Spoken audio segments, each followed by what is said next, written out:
What up, everybody, and welcome to the State of the Game, where we discuss Mortal Kombat 11. I hope you guys are having a wonderful night. Thank you guys for being here.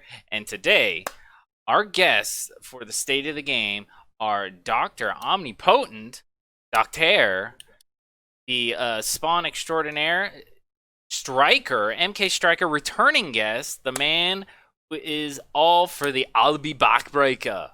Yeah. And then we also have Victor Freeze, who I do have a quick question for. But Victor Freeze, the man who loves to play Raiden and teleports all around you, giving you the mix. Thank you guys for being here. How are you guys doing today? Thank you for swinging by. Oh man, we chilling, man. It's a great night. So real quick, I did want to ask Victor Freeze, dude, is the Freeze? Did you play Injustice 2? No, I played Scarecrow in Injustice 2. Okay, actually. I was like, dude, did this guy mean Doctor, or is it Doctor Freeze, Mister Freeze? I forgot. It's Mr. Captain Freeze, Cold. That's it, Captain Cold. He was a Captain Cold skin, so I was like, nah, I would want him to be his own character. So I played Scarecrow instead. And then I was like, man, Dragon Ball Fighters came out, and that's pretty cool, so I'm gonna play that. And then Mortal Kombat 11 came out, and I was like, well, I'm back. And of course, we do have my compadre, my buddy in crime, always, my co-host, Dream Eater, the man who always runs one of the best tournaments on the Xbox side. To hear what everybody has to say, let's get into the discussion. So first off, I'm gonna start off with the left. So we're gonna start off with Dr. Oten. What do you like about the game so far, Mortal Kombat 11 in general, and what do you think should? So I like a lot about the game. Like, I know I hear a lot of complaints about it, but I'm a pretty satisfied camper. Really like the character diversity, the roster, a lot of the mechanics, like flawless block, crushing blows. I think for the most part, the balance is really solid too. People seem to forget how balanced was in the last few games. As far as things that should change, so I hear a lot of folks complain about the wake-up system, and I don't necessarily have any issues with it. That said, if I had it my way, up 3 would lose the armor break. I don't know if that's broken or not, but if that's like the only real thing I could really have a qualm about. But other than that, I'm a pretty satisfied player, Dunk. Glad to hear that. So let's move on down the line. So I'm going to skip Stryker because he's a returning guest. I want to hear from him last. So Victor Freeze, you're gonna be next. What do you like about the game, and what improvements you'd like to have if you could have those changes? So I hear everybody talking bad about the game. I think this is one of the better Mortal Kombat games, to be honest. The balance is way better than MKX. People seem to forget MKX was. People seem to forget. Oh, how we forget. Tanya, Alien, Liu Kang. I ain't got to get into it anyway. There's some characters that are above the rest, but even the characters that are below, the Jackies, the Cetrions, the Liu Kangs, are still really good. You can still win a tournament with them. And I also like how every character feels like that character. Like Scorpion feels like Scorpion, Raiden feels like Raiden. You know what I'm saying? All that's good. The one thing I would change, and this is my new point. This is just something I hate. How can you flawless block out of hit stun? I never understood that. That is stupid. That is very stupid. I always get hit with that, especially in high level sets. It's like, okay, I just hit you, I poked you, it's my turn, and I get up to. It's like, oh my god, I hate this. Honestly, dude, I mentioned that. I don't want to fully agree. I feel like that is a skill that I have to work. Okay. But dude, if I just got my poke, it should definitely be my turn to throw in a thing, and like getting your turn stolen off of hit frames, like that's. Like that's been something that I've hated since the games come out, and it's like how is that possible? Other than that though, like the wake up system, you know what I'm saying? I play Raiden, so I ain't really got to worry about that too much. But you know what I'm saying? I ain't got to worry about that too much. I could back up and do forward 1-1. I could do back 1-2. It don't really matter to me, you know what I'm saying? But that's the one thing I would change. Though, like you waking up 2 out of hit stun, like that seems cheap to me. Even though it's very hard to do, I know it's very hard to do, but that's cheap, though. But that's what I change right there. Not if you practice it for 4 hours. Shout outs to Burr because he was literally doing that against me in our first journey, and it was absolutely. You know, what I'd be curious of, I didn't play a lot of Third Strike, but I'm curious how Third Strike's parry system ended up working with hit stun and stuff. Like, were players able to do the actual pairing if they were reading offense coming, even when they got hit by pokes? Because if that's the case, then I think that we end up with a similar fashion to how Flawless Block works. Although, however, you know, in Third Strike, you were able to punish people for parrying without needing to spend meter. There was no need to, but you could, you know, it almost always had like better recovery and stuff. So I guess, I don't know, maybe I'm talking on my ass out of that one, but there are plenty of instances where the act of parrying something opened your opponent up to a pretty big punish. And that was a thing where it was difficult to do, but those that had mastered the game and were able to do that were able to really reap that reward. And then when you saw really later on down the line in the game's life, that just kind of became the thing, the back and forth from players. So I'm curious if I don't necessarily despise the way that people are able to flawless block immediately after, particularly because it has like a resource attached to it and stuff like that if they really want to do something about it. And if they're calling out your offense, you know, they're still calling it out within like 3 frames, right? So if you, for example, I hit you with a poke, and then what I want to do to follow up is I want to hit you with like my, you know, single digit mid if I'm Cassie forward 4. But if my opponent knows they're flawless blocking that because they're waiting for that, then I can do like an 11 frame or a slower, well, I guess 11 would still be in the same window, but I could do like a different move that is slower than that, which she has access to, that would throw that attempt off from them. And I think that would be kind of what the mind game would then become, is you don't want to be doing, you know, stuff that they can kind of see coming or predict, such as your immediate buttons right after you hit them.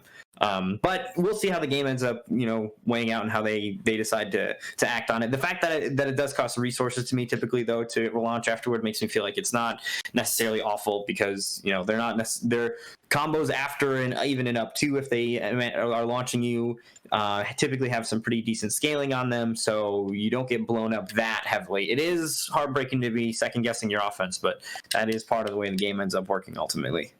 I feel that. I can feel that. I agree as well. I think flawless block being tied to a resource kind of makes that turn stealing thing a lot more tame. Makes it okay, in my book. And next off, let's go to Stryker. Stryker, you're a returning guest, so I want to first off know if any of your opinions have changed, and I mean, like, what do you think about what you like about the game, and what do you think should change? Have you had any change of opinions, change of heart on certain things, or basically still feel the same? I still see the game the same way for the most part.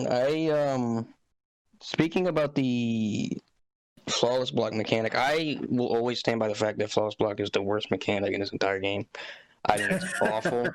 I should never, ever in my life have to worry about getting punished for hitting you.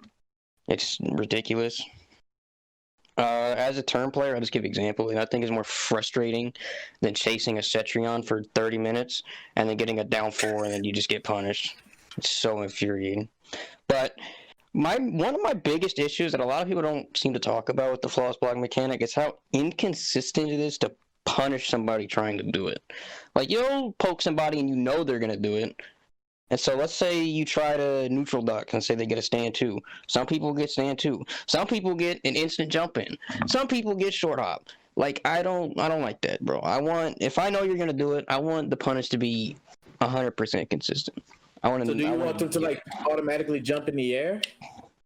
I don't care what they do. I just want it to be the same thing every time. Fair enough. Isn't the point just a grab? I feel like I fought a scorpion the other day who would try to flawless block up 3, and I would read it. I thought he was going to do stand 3, so I neutral ducked. And this man did an instant jump 3 teleport into a fatal blow. I was so mad. my God. What a god! Like, it's so it's just like, wow, I made the wrong read on my own hit advantage. What it makes Paulo. I mean, sometimes you just gotta though. I don't know. I like the concept of the flawless block mechanic, but the way it's actually implemented in the game, in my opinion, is terrible. But I mean, that's really all I have to say about the mechanics. Everything else, in my opinion, stays the same on. That kind of touches on one mechanic I dislike about the game. I actually did kind of forget about. It's breakaway. Oh yes. Oh yeah. There's so many issues with breakaway. I could go on for way too long about it. I mean, do we want to open the discussion up to breakaway again? I mean, how do we make improvements to breakaway? Can we make improvements to breakaway? What do you guys think? Breakaway go. I think there are some clear things that a lot of people have been asking for with breakaway that we're just not getting at all. Which the big one for me is the obvious one that a lot of people have asked for, and that's the input change to it. I think that would be a huge quality of life change if they literally just changed the obnoxious input of breakaway. That to me is one of the big glaring problems with it. Accidental breakaway. I mean, they put it in their own trailer, so they must be fans of it. And if that's their feeling on it, then whatever. But that to me doesn't feel like a fun mechanic. I don't think that them putting it in their trailer was them confirming that they like it. I honestly don't think so either. What the trailer more than likely is them fighting in AI, and the AI did an instant breakaway because the AI doesn't think about it. Is what more than likely happened. If I really am honest with myself about it, and they don't care enough to be like, oh well, that looks weird, let's go refilm that and get the AI to not do that. Like, that didn't matter to them. So yeah, I don't think that's like a concrete aspect of it. But ultimately, the fact that they haven't changed it, despite the outcry unilaterally, the competitive players all say bad idea. I guess arguably some of the casuals don't get involved in the discussion, but I have not seen any arguments for no, keep the breakaway input the same. Like, I have not seen any arguments on the other front of that. Yeah, and like I've heard Buff Jackie, I've heard some wild shit, but I have never heard anybody say that we should be keeping the breakaway input. Everybody is fine with changing it, because at minimum, changing it, make the change an option. Give me an alternative. Gur has constantly, whenever it's been discussed, his idea has been up and block. Just up and block. Just the exact opposite of down and block. And that would be such a quality of life shift in the way that it works, because there is no such thing as an up block, so you would never accidentally be doing it. Correct. And it would be deliberate every single time. And I think that, honestly, accidental breakaways in some ways tie to flawless block. That we are playing a game that encourages you to block within a 3-frame window to reduce the chip and everything. It's got to be within 3 frames. And if you fuck that up, now you are accidentally breaking away. If it's a low or something that you're trying to crouch and block. Almost everybody crouches and blocks Cassie's gunshot. It's a mid. Everybody blocks it that way anyway. But I mean, like, that's what's happening is if you miss it barely, it can be triggering as a accidental breakaway. And the game is trying to encourage you to like get your blocks super precise. And it's really disheartening when you barely miss it. Now it's costing you massive resources. Yeah, and even in the chat right now, Y2J even said that Breaker and MKX was forward in block. Why not just keep it forward in block? I don't understand why they made it down in block. Down in block is something that everybody universally presses. Breakaway. I can't think of a worst input for it. Like, that's like the worst. Down and block. Down and block is the worst I can think of. Even, what was it in Injustice? Wasn't it up and block in Injustice? It was up or back and block, depending on which way you wanted to go. Yeah, and both of those. It was literally every direction but down. Yeah, it was literally every direction but down, because forward and block was clash. and then up and back for the 2 ticks. Yeah, and up would have been like, yeah. I don't understand why they won't make a change on the input on flaws on breakaway. That to me is one of the bigger the bigger glaring problems. I think everybody can agree on. For me, more into it though, I think that one of my bigger problems with it is that it doesn't feel like a two-way interaction, which is what I think I would want breakaway to feel like. I want it to be a case of, there are moments when you can break away, and in that same moment, I can do an armor break. And I think that would be, it's very similar to like a Killer Instinct kind of thing. Yeah.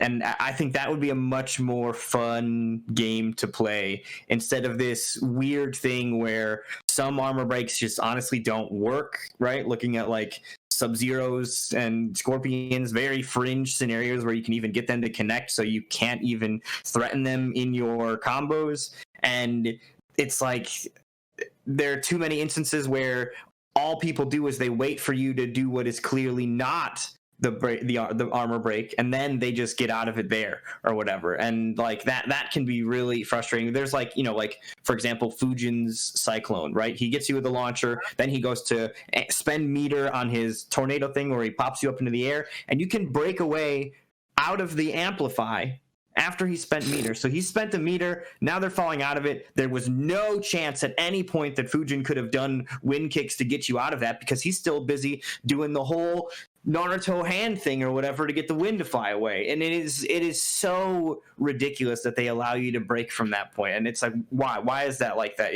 It just doesn't feel like a two-way street. I wish it was dedicated breakpoints, and then each player had to make a decision in that moment, as opposed to the defensive player being like, anytime they got hit, including when these people are trying to jump out of the corner or get away with obnoxious jumping around. Like, if it was dedicated breakpoints, a jab out of the air would not be a dedicated breakpoint, right? So anti-airs would be that much stronger in this game, instead of whenever you get an air-to-air trade, now that dude's immediately breaking out of your combo, which is super frustrating. I mean, and that might be with go ahead. Another thing with breakaway is that like some characters like die off of breakaway. Mm-hmm. Like with Raiden, if I do back 3-2 into Storm Cell and you immediately break, I'm dead. Oh yeah, I mean, it used to be worse for you in the past, man. I mean, you could have done back 1-2 into Storm Cell and people just break out. Yeah, 1-2 Storm Cell. If they break, I'm dead. Like, somebody had suggested that maybe it might have even been Dr. Omnipotent that said, I don't remember, I think it was somebody that was playing, and I had played a set with him recently, but I think somebody had said that breakaway should put you into, should force delay get up, and that I like that idea. Yeah, that's what I was since the start. Okay, yeah. So he had mentioned that, and that really was like, I was like, you know what, that's a great idea, because there are way too many instances. I've been playing Rain a lot, and Rain's water ball, if somebody breaks out through the water ball, I can get punished for it at certain ranges. The same thing with, and it's a big problem for Rain's 2-4-2 string. It's a string that I have to dial all the way in. I can't stagger throughout.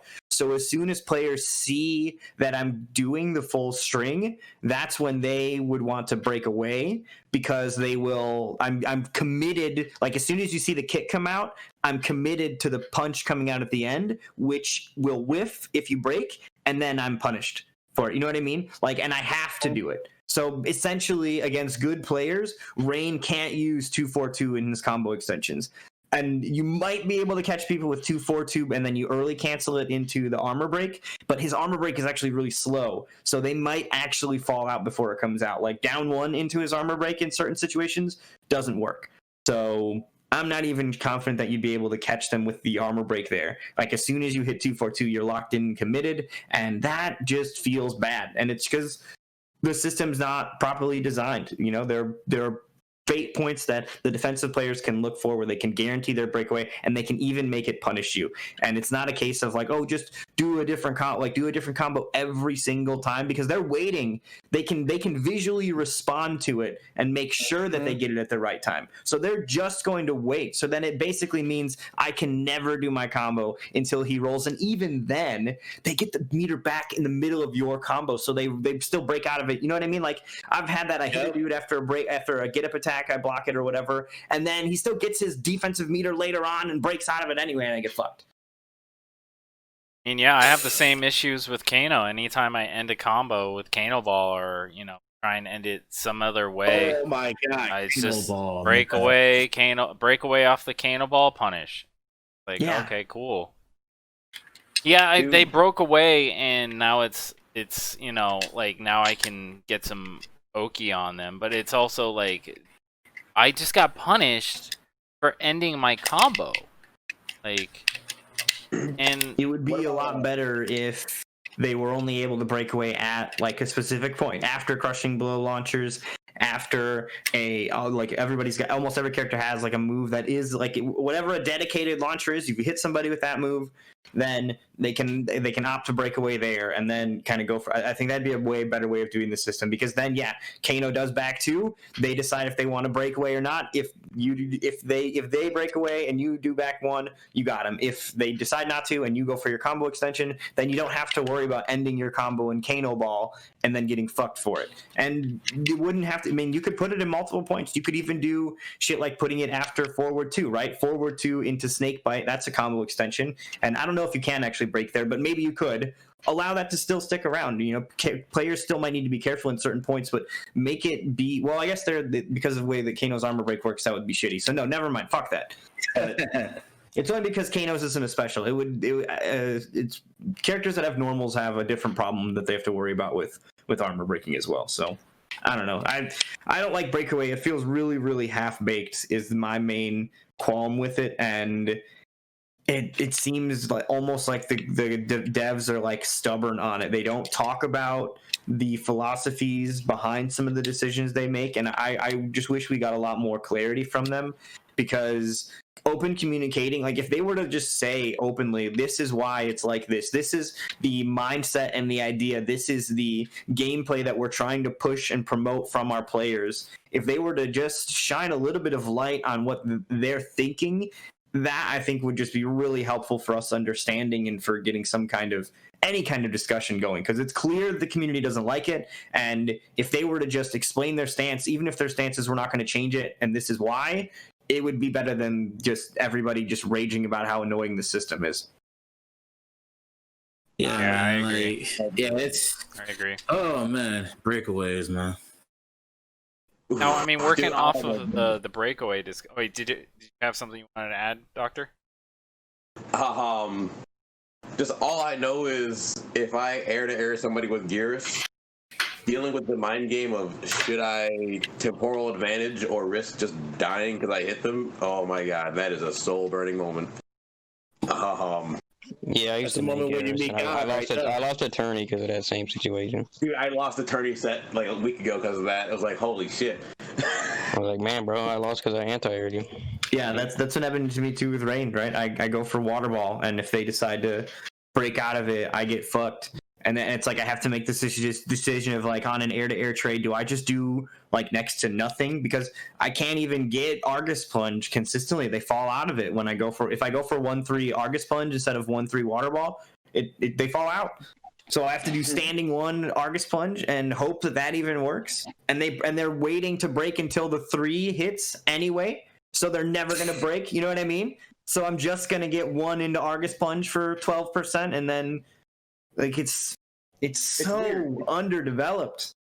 It's weird because it's like it's balanced to like it's like a guess, but really as the defensive player you can just react to it, so it's not. Yeah, it's way too heavily in the defensive player's favor. Now, also, I remember at the start of the game they said you would only be able to break away at the highest point. I remember that when they first came out with, we're going to do this breakaway system, they did say it would only be at the highest point, and then they just threw it out at some point, and I don't know why.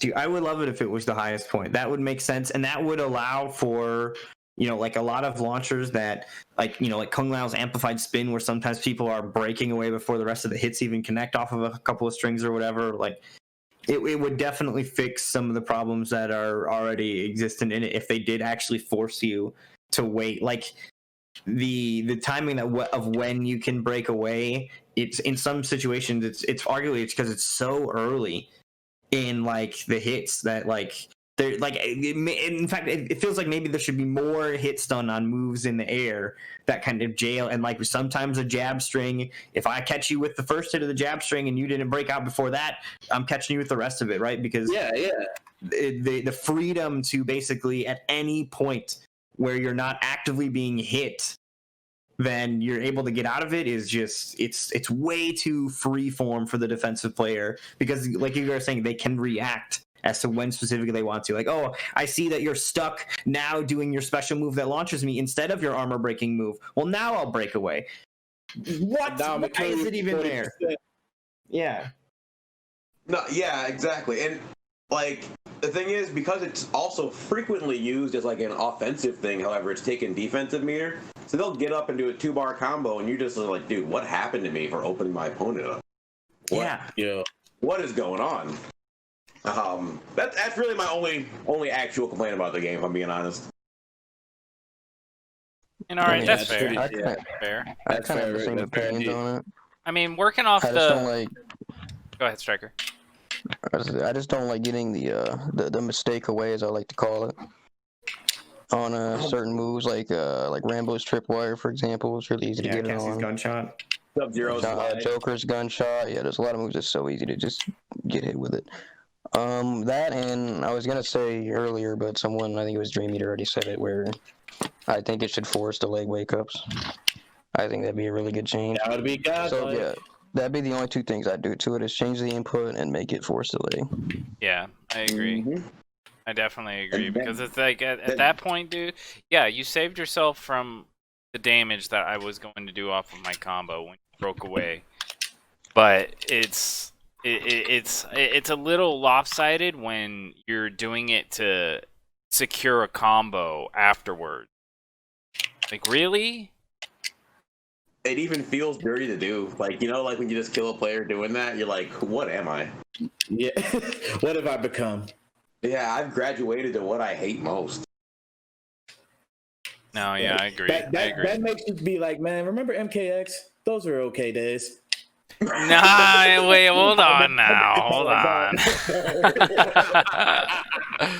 Hold up. But I mean, working off the breakaway system, what do you guys feel about the armor breaks? Like, for me personally, I'm not a huge fan of specials that armor break. I feel like every character should have an armor break that is a normal. I mean, I don't know if you guys agree. Normals are worse, in my opinion. The normals are the bad breaking ones. normals are awful. As soon The as only you see good them one is do a like normal Kano's. that isn't that Maybe armor it's break. because I play Kano, but Yeah, Kano is the only one Kano's that is has like a good the only good. yeah, well, I'm it's no, because I'm not. I'm restand. saying like they should have a good one. But the only reason that I mean, it Kano's doesn't is really good make is because sense. it restands. That's Yeah, why it's not- good. Yeah. And you can't give every character a His is restanding good normal. because he gets the reward for it, like no matter if they break or not. Exactly. Yeah. He gets the It's like, wow, they restand, didn't break. and then he Oh, can well. combo after it cares? anyway. So you guys are Whereas, unanimous if- and want more more special The break, special ones are special better. armor ones. Here's the thing. Because like if you look at Noob's Eyebot, for example, his is back two. Like after teleport, you just wait for him to do something that's not back two and then break. Exactly. As soon as you see back one, forward three, as soon But, as like, you see not back two, If his that's armor when you break was like sickle snag, for example, then he could do like stay on one and then you break and then he goes straight into it. Instead, yeah, back one and two. Well, as I definitely It would be agree a lot that the better with armor special. breaks. I feel like the armor breaks should make sense. Like Like Kano's. Sonya's is horrible. Yeah, like there's a lot of them that don't make any sense, and you know, I don't know if I hear a lot of outcry from the community, but like, you know, Kano, I have no issues because Kano's armor break is solid, and it made like a move that is usually not even used in combos. Some utility. Back one didn't but- restand before, right? That was a buff to back one in general, and then it also after armor broke. Because back one used to be awful. It used to be a "don't touch this" button. I thought it restood before. I didn't realize that. Oh, did it? I don't know. If it did. It started to restand at Aftermath is when it restood. Yeah. Okay, yeah, I didn't think that it restood because it was like, oh shit, Kano's. Because I thought that it only would restand on an armor break. I thought that on normal hit it wouldn't restand, but the fact that it restands on both means that you can just do your slightly less damage combo route and you still get a good reward. Whereas every other armor break, because it's single hit normals that don't go anywhere, like Noob sends you full screen so that you can shoot his clones down.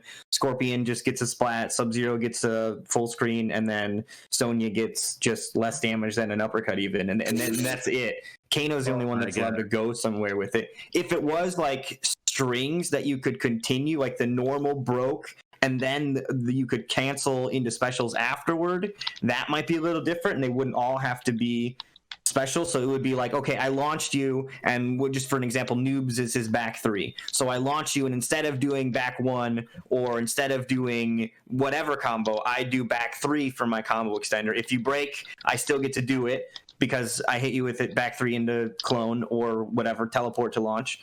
And if you didn't break, then I still get to do it. So if they did it like that, maybe it would be better. I guess Kano's is the only normal that you can also special cancel, which is why it's so good. So if they gave it to special cancelable normals, I'd be a little bit more on board.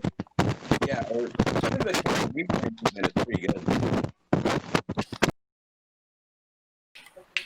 And another thing with it is like, if it's a normal, like, you got to go into something different. Like Scorpion's armor break. When's the last time you saw it?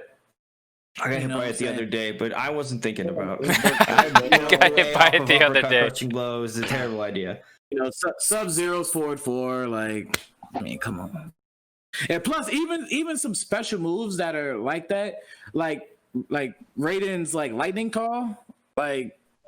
So okay, yeah. If we went into a crushing blow, I'd be like, okay, you broke away. I read it, I got you, and I do 40%. That's what's up. But only some characters get that. Like Shiva gets that, and some other characters I'm not really thinking about. Really good one. Total, and it's just like. It's like only good for certain characters, for like 5 or 7 characters, and that's about it. Right. Well, so I think in the argument to that, I think that not every character needs to be able to have an armor break that ends up doing a crushing blow for like 40%. I like that a lot of characters have it, but like Sindel, when she gets an armor break, she can't get a crushing blow off of it. The most she gets is just like that extra 12% on it or whatever. And I mean, like Sindel already hits like a truck. So if she's going to stop her combo early, should everybody have it so that they go into a crushing blow? I don't necessarily think that they all need to be able to do that. There's a lot that do already, but I just don't know if I think that every character should have to have that. I'm just not sure that that's what I think is really strong or going to be really good. Because, so for example, my main spawn, I do not get a crushing blow if I armor break. However, yeah, you get a combo though. Yeah, I do get a combo. Yeah. However, he has a really solid armor break for like a number of reasons. Probably top 10 in the game. However, damage-wise, I'm not usually getting much out of it unless I do amplify it. So you don't need the crushing blow for it. As long as you be able to call it out and have some counter play, I'm okay with that. Maybe not a crushing blow, but like, give me something. Give me something. Yeah, fair. Like, don't be like Sonya. She got some problems. Yeah, I think Sonya's is pretty bad. I think the idea of getting less damage than you would normally get is if for like an uppercut even is pretty awful. So I like the idea of getting I think for Sindel, she can at least spend meter, and an amplified hair grab is like 18% or something like that, or maybe like 16%. It's a decent grip of damage. She also gets the side switch, which not everybody can do, so there's some utility to it as well. So it doesn't necessarily need to crush, but it's because she has access to that little extra. But yeah, there are some. I think we're talking about Raiden's where he doesn't get a lot of damage out of it, even if you amplify. How much do you get on an amplify even? 15. 15. Okay, so that's not terrible. I guess 15 isn't terrible because it's unscaled, right? The scaling gets reset on it. Yeah. But I'm not sure. I mean, I guess it also depends on how easy to bait it is. So many Raiden players that I run into have storm cells, so you don't see the armor break because of it, because they overlap. Yeah, that's a whole other thing, though. That's a whole other discussion. I totally agree. I mean, with that's that too. kind of where I don't like the decision that some characters have to make about, do I want an armor break or do I want to have this one like really key move? I feel like every character. Well, I guess part of it, the problem is that I think every character should have an armor break built in. The fact that some characters have to equip them, like Melina having to equip her armor breaks in Stabby Scotch when she already has some other, like her abilities, some of them don't really compete. It almost feels like Stabby Scotch is you have to have it, right? Like who's running Melina without it? It's her armor break. It's a command grab. Like, if you're not running without it, you're experimenting, and you eventually will discover you should have had Stabby Scotch. Like, that's what the results are going to come up back with, because it's too fucking good to be avoiding, and that shouldn't be happening. I feel like it should be a base move, and it shouldn't be so heavily deciding what you're going to do in terms of your build. I mean, that's basically what I was trying to get at with having normals, so it'd be a little more normalized. I mean, have a correct move for it, but, like... So you wouldn't have to, like, equip it. Like, I mean, dude, I'm not gonna lie, like, and I'm gonna open it up, but, like, RoboCop... Oh my god. RoboCop's OCP charge, dude, it's like, how can I even get that crushing blow off? He doesn't even have an armor break. Yeah, Yeah, dude. some characters, the armor break is not well implemented. It feels like when they were handing out armor breaks, they ran out of steam when they hit RoboCop, and they were like, well, we want it to be a crushing blow because a lot of them are. What moves do we have that are crushing blows? Well, we got this air charge that's never going to happen. Put it on there. And it's like, what are the genuine setups where you can't even make it work? Right. A crushing blow off of a very early, like in a combo pop-up off of back two, you can maybe instant do it. To be fair, a lot of those crushing blows, a lot of those armor breaks that are like really weird versus breakaway are actually better versus fatal blows. To be fair, yeah, air ops charge is actually good versus fatal blow. It's only if you're fighting an idiot. It's definitely it's not a risk though. Air ops charge is -7 on block. It's super safe, but at every height. That's only a viable strategy against an idiot who's going to do a fatal blow from half screen. But I mean, Noob Cybot is going to do a fatal blow from half screen. Well, noob players deserve it for having a full screen fatal. Fly right over it, and you're going to break his armor and crush his face. Well, like, that's what they get coming. And I'm not even talking specifically about RoboCop. I mean, having in general the ones that are. Some seem like they're a little more geared towards fatal blow armor than they are towards breakaway armor. I can see that, and I don't mind that. I think the big example for me of a character whose breakaway is not really great for breaking armor, and I don't give a shit, is Sub-Zero. I think Sub-Zero didn't need a strong breakaway because of how his damage routes already work. He's not launching you anyway, and he can still hit for insane damage. Granted, the 1-2-4 crushing blow is going to require it.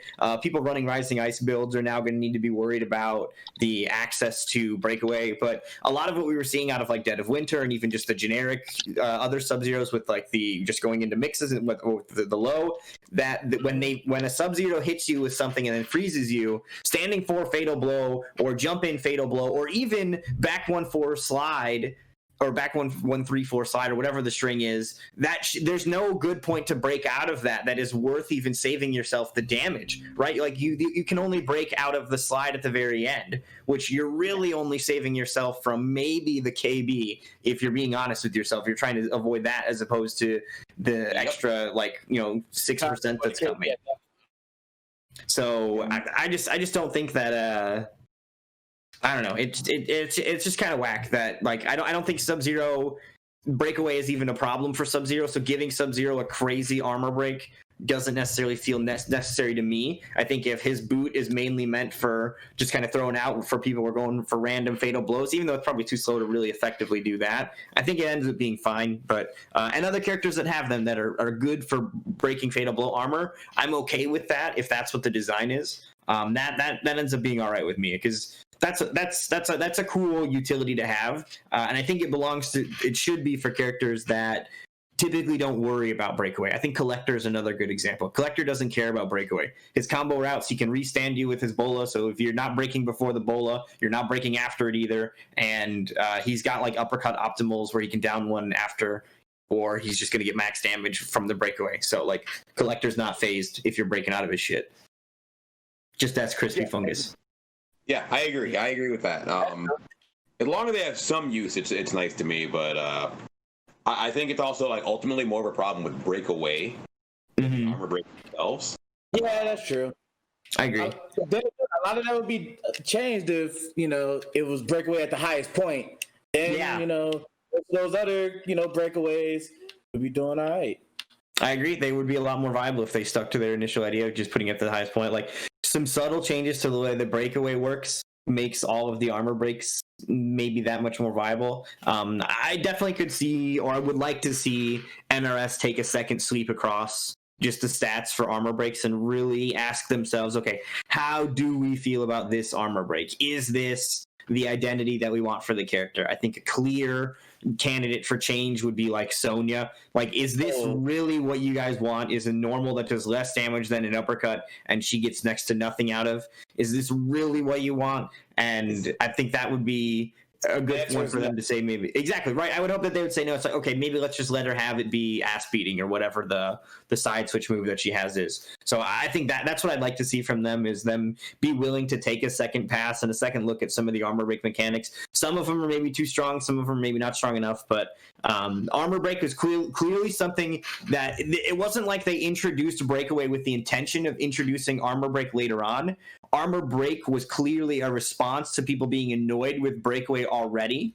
So to me, it makes sense that what they introduced as a response was not going to be perfect because you guys didn't plan for it. So tweaking it and making further adjustments to get it where it needs to be sounds like the natural and right approach. So I hope they're willing to do that and make some adjustments because it still needs them. It still needs them. Yeah, I hope they're cooking up some. I hope they're cooking up some.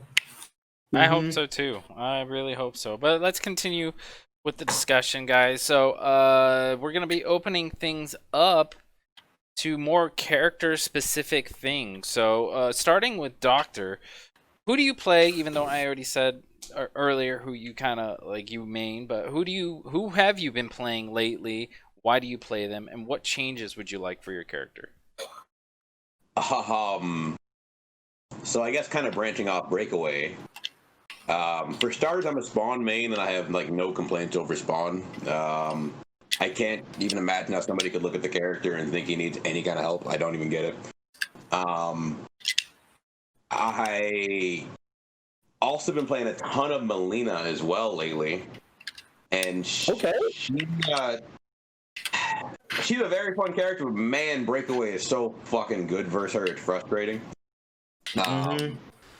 Yeah, her combo route is a reactable. You can react to her combo route, and you're just out of it. There's like 3 different reasons, yeah, and then like it's like a bad 3-way mix that you can't really react to every time you ball roll them if they want to do late, delay, or very late.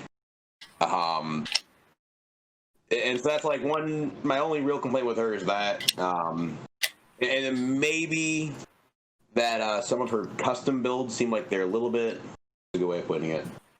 There's like a kind of definite, more common, more ubiquitous build you see. You know what I mean? It's. I think Melina definitely has some problems in the variety department for sure. When I look at Melina, it almost feels like Stabby Scotch and Playtime are must-have. Like almost every Melina player has Stabby Scotch for the armor break and access to a command grab. Why wouldn't you? And then you want to take Playtime because it gives you the weird mix off of 1-1. It gives you extra opportunities to combo or to special cancel off of forward 4. Like, it's so good to have those. And when you compare it with the other moves competing for this spot, it's like, oh, do you want to do the unsafe teleport in the air now? Or the size in the air now? And it's like, that does not compare at all to being able to confirm into bigger damage or to being able to armor break now. Like, her other moves, it ends up being like those 2 moves, and then what flavor move do you want? And that's what a lot of the builds that I see. Do you want to turn invisible? Do you want to throw a Psy in the air or a low one? The Psy slide thing, but there just doesn't seem to be any, like, a really heavy variety with her, which was what I was afraid of with Melina coming back, was this character, they haven't figured out a way to really innovate with this character, and that continues to be the case. She still is doing the same fucking shit she's been doing since MK9, and it's not exciting. I don't want to see fucking ball roll into its size or whatever again. Like, it's just disappointing character. I gotta be honest, her neutral game is insanely fun, and that's really what keeps me coming back to her. Like, her backdash is, I think, top 1 backdash in the game, I'm pretty sure. Even better than Cetrian's? Yeah, I played both Cetrion and Melina. It's better than Cetrion, for sure. Yeah, it's really, she can go full screen like really fast. And like I like playing lame in general, so having like the backdash and then be able to side switch off the command grab, like oh that's right up my alley. All my kind of neutral. I and Dream think about playtime, and it gets to me because forward 4 as a string. When I'm labbing offline, I can actually hit confirm the button like by itself. It's a multi-hitting button, and it's not that hard. Mm-hmm. But online, I kind of feel like I'm much more reliant on the playtime, which is like a bit of a bummer. You know what I mean? Yeah. That said, I'm only really playing her casually. I'm not sure how far I want to take her. I'm still playing a lot of Geras and Cetrion as well, my secondary and tertiary characters. And before anyone complains about Cetrion, she needs it. No matter what you're gonna say, she needs it. Hold on. Wait. We'll get into that. We'll get into that right now. Hold on. We'll get into that. We'll put a pin in that. Hold up. All right. Moving to Stryker. Who do you play, and what changes would you like for your character? I play the worst character in the game, and he needs a buff. No, I play Turn. Okay. So everybody knows we know which character you play, so we know you play Terminator. I'm more curious with when it comes to Stryker. We've heard from Stryker what characters he plays, but I'm more curious with Stryker how he feels about Terminator and the custom builds for Terminator. When Terminator heard about customs, he said Dark Fate's fine as it is. Do you still feel the same, or have you come around to the teleport? I personally think the teleport's really good, but I'm curious about what your thoughts are on the teleport or any of the other moves, because Terminator at least has some variety in his options, I think, which is something that some like Melina doesn't have. So what do you think about customs Terminator now? I still stand by the fact that Dark Fate is the best loadout you could get for him. But I will say there are some matchups where you need the teleport, like Fujin or Sechion, for example. You need it or it's over. But like 9 out of 10 times, you're still going to see me play just Dark Fate. As far as his other customs go, that one like secret move where he gets a combo off his overhead, where you have to have like I think it's Vice Grip and the Incapacitator. I think Incapacitator is really bad. It's not bad. The move itself is decent. I just wouldn't take it over Shotgun any day of the week. So I personally wouldn't take it. I'd rather keep Shotgun and have another slot for something else. Yeah, Shotgun gives you access to mix, and Shotgun has hit stun. The grenade doesn't even have hit stun, right? Or does it have hit stun? No, it has no hit stun. It doesn't have anything. Oh yeah. So I'll take Shotgun over it any day, and I get an extra slot. But the thing is, a lot of people don't believe me when I say Dark Phase is his best loadout, but I don't think people understand the utility of his air-to-air grab. It is actually unbelievable how much utility he gets with just a one-slot move. Like if you can do it consistently, you get like 10% more damage on all your B&Bs. You get a restand, you get like the best air-to-air in the game because it's 6 frames. It has a stupid hitbox. It sets up for all your snowball pressure. You get resets. I might have said that already. Like you get everything off just one move. It's like the glue that holds everything about Terminator together, in my opinion. Interesting, because to me, I would have thought that the bear hug would have been the move to drop for the teleport. No, because the Aldi backbreaker is, I think, key to the big damage that the character can put out, and the running man ambiguity. Running man is a launcher. Running man is got the command grab attached to it. Running man's got like the boot when people exactly. So running man is also really strong. So. But I think that the way that you've put it, which is something that I think is key, is that when somebody really digs into a character, they discover like, oh, you know what? All these people that are sleeping on Bear Hug because they don't have the execution to really make it work. The reality is that the Bear Hug gives you all that shit that you just listed: combo extension, resets, restands, all sorts of really, really powerful stuff that many people overlook. I think that's the first thing that I myself and many others would drop for the teleport.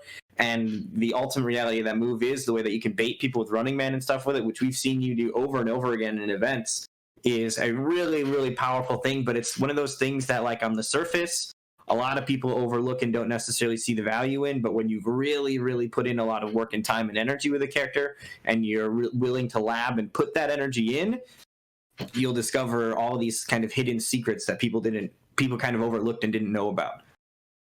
Yeah, So that's kind of why I think Dark Fate is still the best that he has.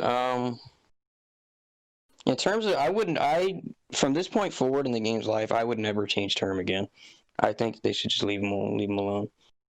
Like, the only thing that I wanted for him pre-patch was either buff his down 4 to where I actually get something off it, which they did do, or make his sweep safe so I have a check that's not going to kill me. That I, and you wanted like one or the other, and you got one of them? Yeah, I wanted one or the other, and I got one. Now I'm fine. Hey, there we go. That's fair.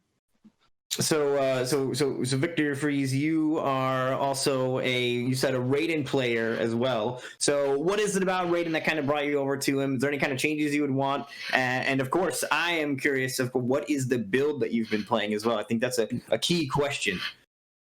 All right, so what got me over to Raiden was when Raiden was first like seen. He looked so powerful. Like he was 7 feet tall.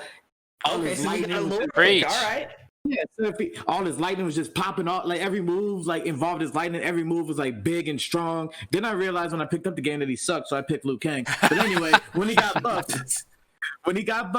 as soon as he got buffed, I switched to Raiden. And listen, you're running Thunderwave. Like if you wanna do good, you run Thunderwave. There's no ifs, ands, but Raiden has this. No, you run Thunderwave. Teleport is too important for multiple matchups. And it makes multiple matchups like favorable in Raiden's favor, aka Sonya Blade, Jax, Baraka, Term, things like that. So you're running Thunderwave. And the thing about Raiden that is good is that he doesn't have any losing matchups, doesn't have many winning ones either, but no one wants to talk to me about that. And what the main thing that I would change is like about Raiden is like, why would I pick Raiden? That was the whole thing when even after he got buffed, even after everything is like, why am I picking Raiden over a teleport that is very fast, could teleport most projectiles in the game. I could do a far teleport for 1 bar and lame out. I can, lame out, keep my zoning game. By the time you get close to me again, I have another bar, so I'm teleporting away again. You can't keep me in the corner. If you back up for 2 seconds, I'm teleporting far away. And with Raiden, it's like, yeah, you take less chip damage.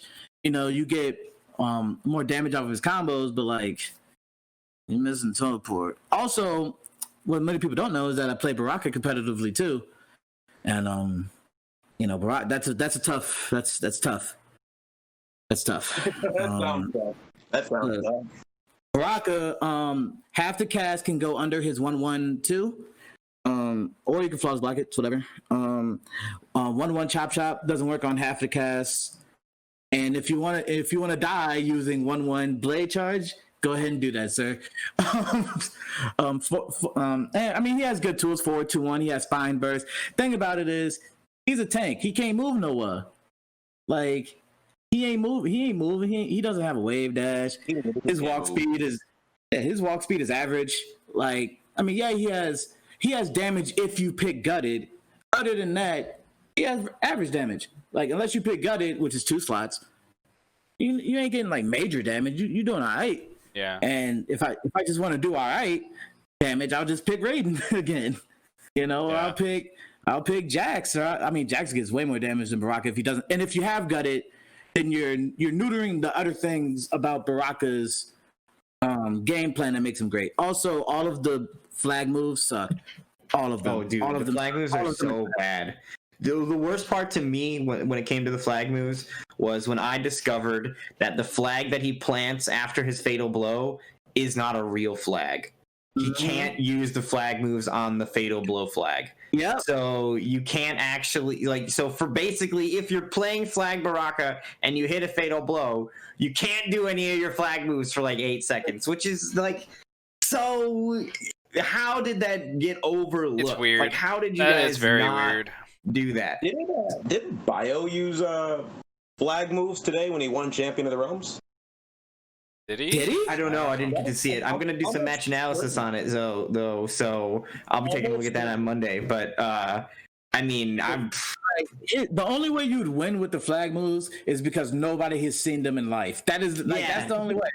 I mean, No, we'll but the see. minus- I don't necessarily know that the flag moves are awful. I think that there might be something with the flag moves that maybe we're missing something, right? I think that there's potential for almost everything in the game, and players like Biohazard are the kind of players that would be able to tap into some of that potential. It could perhaps be an ignorance thing, or maybe there is some real viability to it. I believe he was fighting Kerbalicious, so I don't necessarily see Kerbalicious getting gimmicked out too hard, but who knows? We'll see. But the flag moves they don't feel very strong, and I think that that's something that I like customs, and part of this is I'm very understanding of it. I'm not mad or upset with NRS. I knew that when they decided to open the floodgates on customs, instead of drip feeding us a fourth custom build or something like that, they just let it open.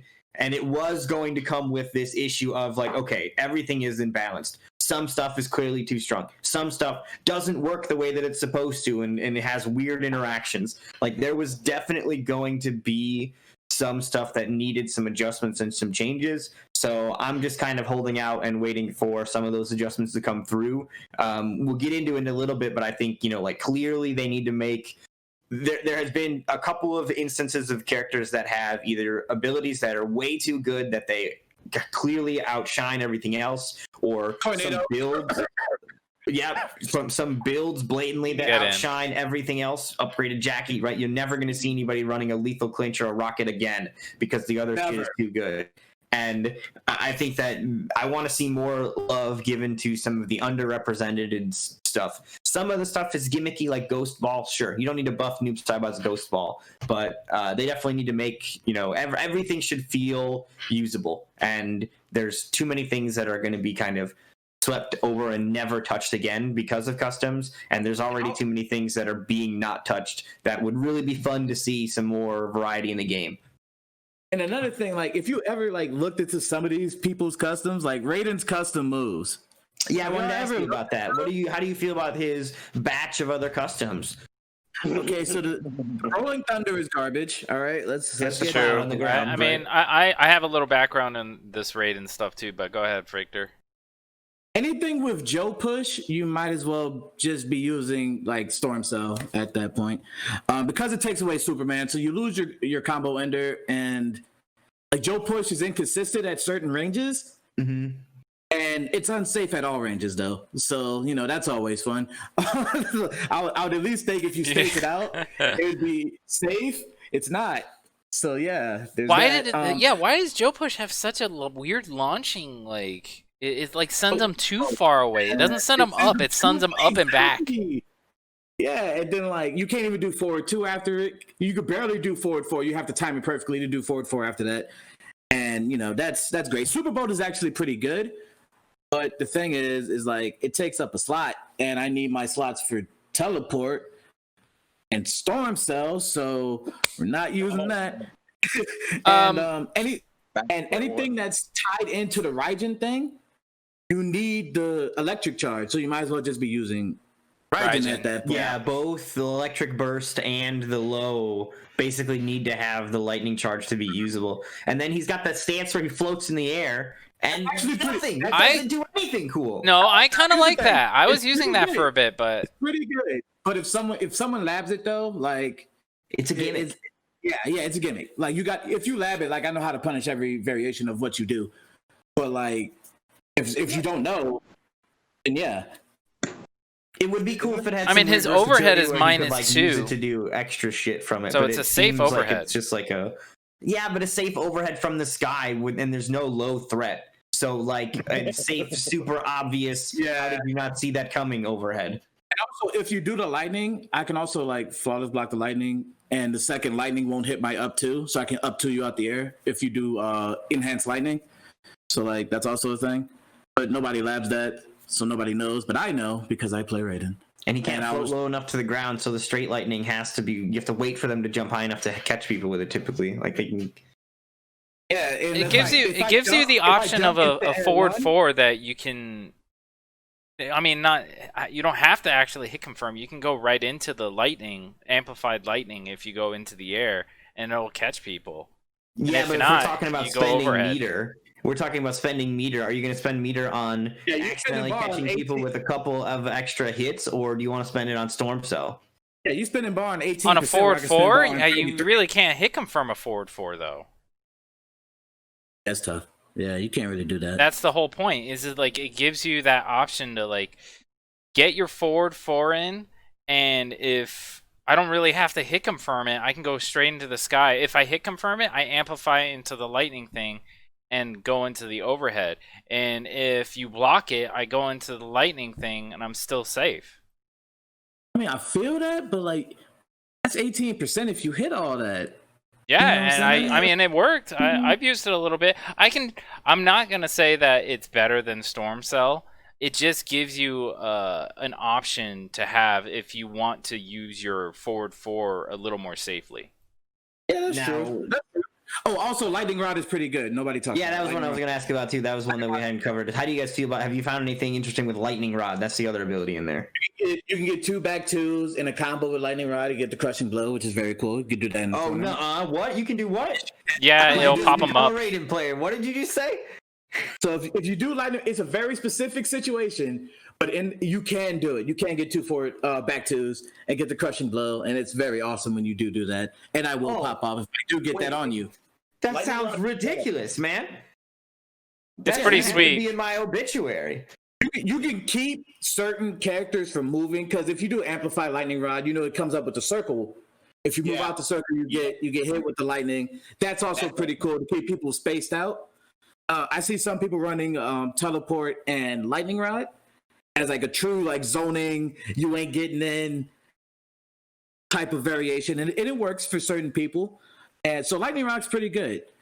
The only reason people didn't look at it is because it came with Joe Push in the previous patch, and we already talked about Joe Go Push. push is straight trash. Yeah, I think that there is some weird taint for some of the moves. I think Kung Lao's spiritual guidance stance, it was attached to Vortex, and only the truly creative are really looking into it as much.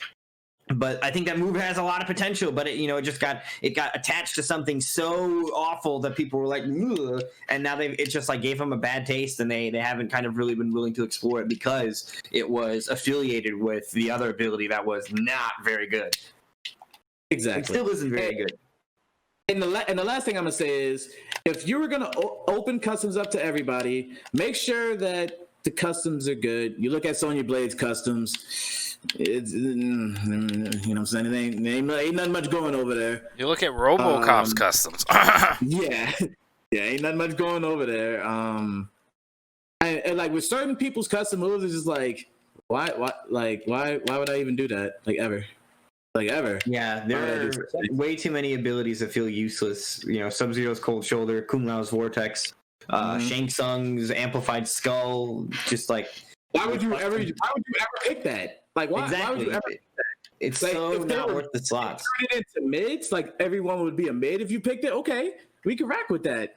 But did you just get a third skull? Like, I really hope that NRS takes another pass at underused abilities, and there are a handful of them that could maybe stay underused. I mentioned Ghost Ball. I think that move's a gimmick. There is no need to buff the unblockable Ghost Ball. Right?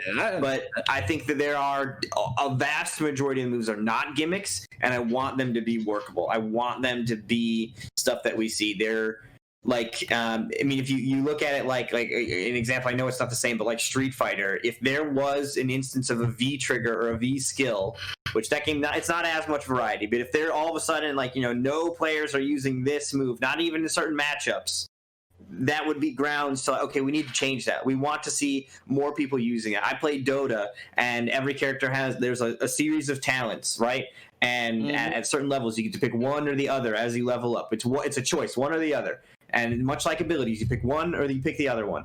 And if nobody is picking one of them, the developers look at that and they say, okay, we need to do something about this. Is the other one too strong? Is the other one not good enough? What can we do to make the other one? And sometimes that means we need to introduce a new talent. We need to introduce a whole new thing here because we need something to shake this up a little bit. And I am all for characters getting new abilities too. I think it's a great foundation. There's no rule that says, character can't have a new ability. So if a character, they want to give a character a new string, tie it to an ability that you have to equip, let's make it happen. I think that that's totally a route that they can take. They haven't taken it yet. We'll see if they do, but I think we've got a good foundation here, and there's room for that because there are definitely some characters that could use some love in that department. And we were talking about like Melina and Sonya. They just don't have any really good abilities in there. Giving them some genuinely new tools. Bring back Sonya's grenades. Like, give us something.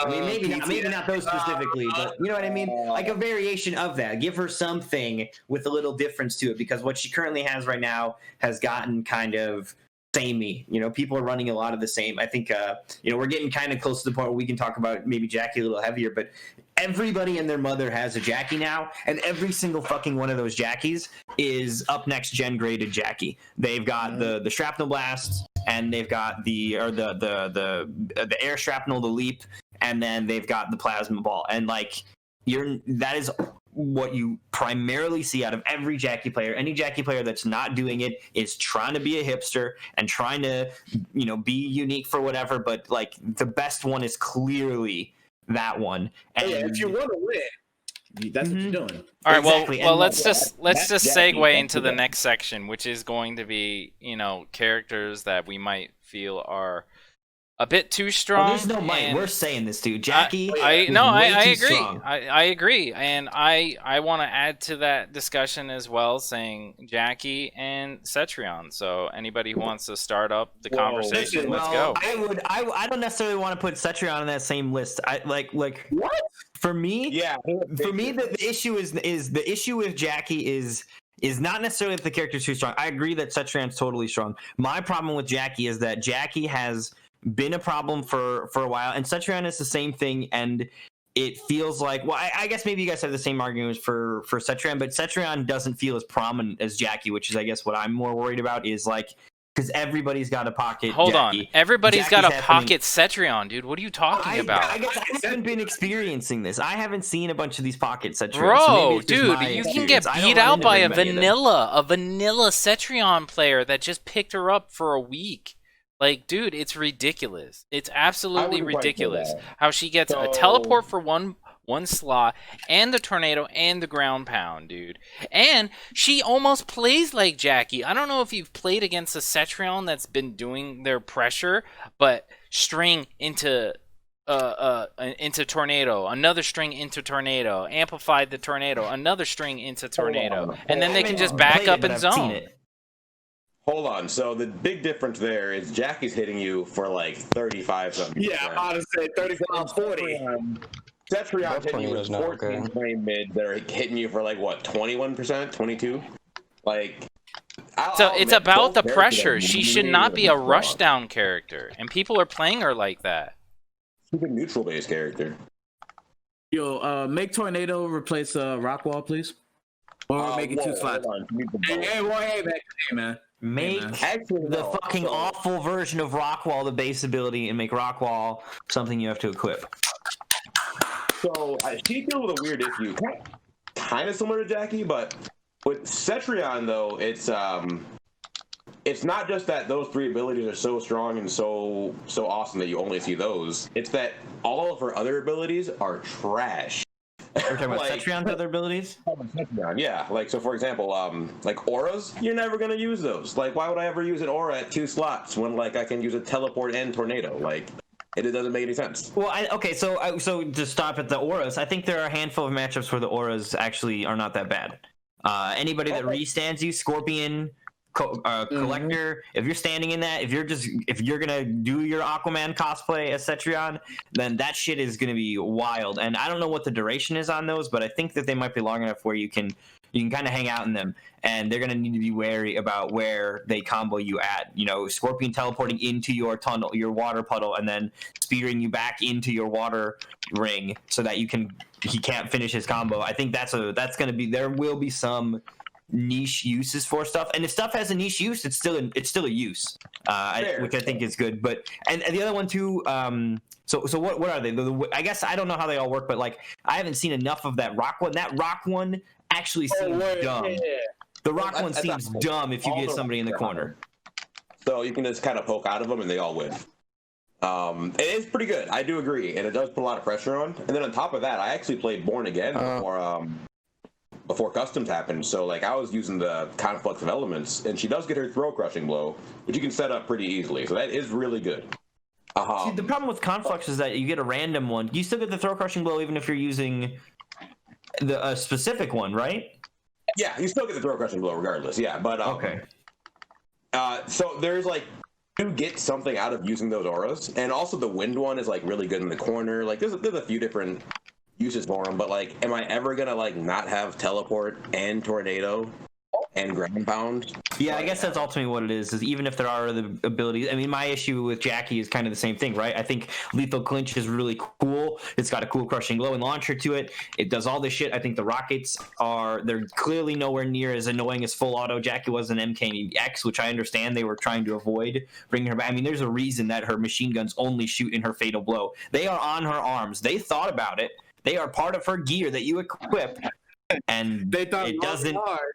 Yeah, and she does not shoot a single bullet. And those rockets, she only shoots them at the ground or in the air. She has to amplify it to even send them straight at you. But those rockets, nonetheless, they actually do things. In the corner, you can do some interesting things with them. But it just ultimately, as good as these other moves may be, if I have the execution, am I really going to not play up gen next graded? No, I'm definitely going to play that one. I'm going to play the character with a bunch of obnoxious mids that are -2 on block and just allow me to stagger forever. Like that's all that you see out of it feels like upper level Jackie play is all just that now.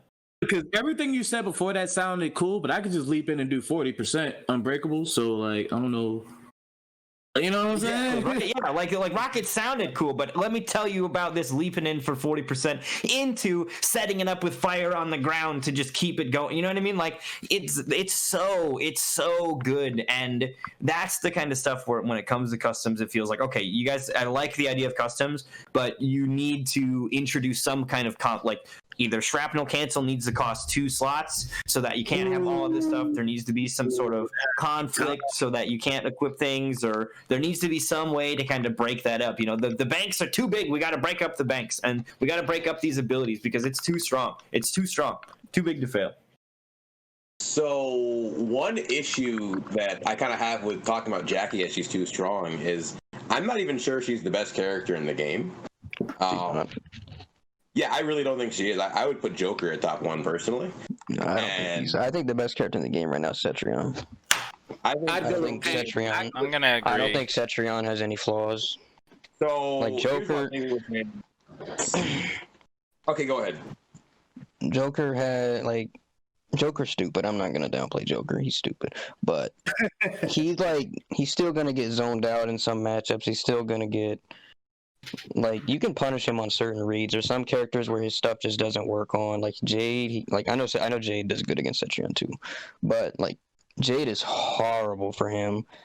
Some characters can literally just make his Jack in the Box mind games just whiff. So there's little to no mind games to him at all.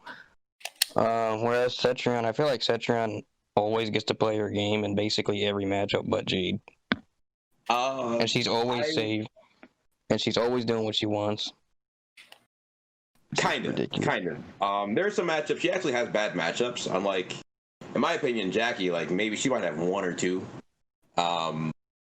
Same thing with like Lou and Joker. Those characters have awesome matchup charts and they're so well rounded and do so many things. But like Cetrion actually has drawbacks. He's doing no damage and with slow mids. Like no damage, dude. Just because. Oh my god.